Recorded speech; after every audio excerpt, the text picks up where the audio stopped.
Quand j'étais chez mes grands-parents, quand j'étais petite, j'ai entendu beaucoup, beaucoup, beaucoup d'histoires militaires, beaucoup d'histoires de guerre.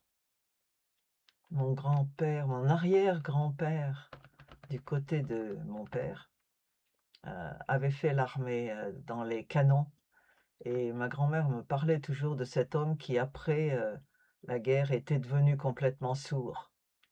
Et cette histoire l'avait beaucoup frappée parce que je me souviens qu'elle me disait: «Il vaudrait 100 000 fois mieux être aveugle, mais sourd, c'est affreux, parce qu'on n'entend plus». Et je pense que la raison pour laquelle elle disait ça, c'est qu'elle était musicienne et pour elle, la musique, c'était quelque chose de non négociable, quelque chose qui faisait parler son cœur et donc pour elle, être sourd, c'était quelque chose d'abominable. Heureusement, elle a très bien entendu jusqu'à ce qu'elle soit très, très âgée. Elle me parlait aussi, de son mari, mon grand-père, qui était, dans la cavalerie et il avait un cheval et elle me disait que quand elle était jeune, le militaire qui était attaché, à la garde du cheval, heu, la venait souvent à la maison et pour elle, c'était quelque chose de très glorieux que son mari ait un cheval personnel. Chez elle, il y avait énormément de d'albums, albums de non pas de photos, mais de cartes postales et un grand nombre de ces albums et de ces cartes postales, heu, parlaient du camp de Chambaran. Le camp de Chambaran qui s'étend sur 1 450 hectares, à la limite de la Drôme et de l'Isère, dans le canton de Roibon, sur la commune de Viryville.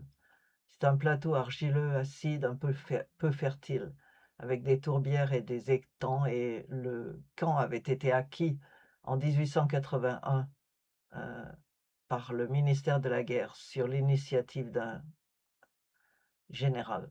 C'était un camp d'expérimentation du canon de 75 par l'artillerie sur le champ de tir. Mon grand-père, je pense, avait aussi été dans les chasseurs alpins. Et ma grand-mère chantait souvent cette chanson. Marchons gais alpins jusqu'au soir venu, couchons sous les pins des sommets ardus. Demain dès le jour, nous repartirons. Alpins marchons toujours, marchons, marchons, marchons. En fait, les dernières paroles de cette chanson, je ne les sais plus, je ne les connais plus. Si vous avez écouté cette vidéo et que vous connaissez ce chant, contactez-moi, je vous en prie, que je retrouve, cette, chanson. Oui, c'était: «Demain dès le jour, nous repartirons et marchons toujours, gai alpins, chantons, marchons».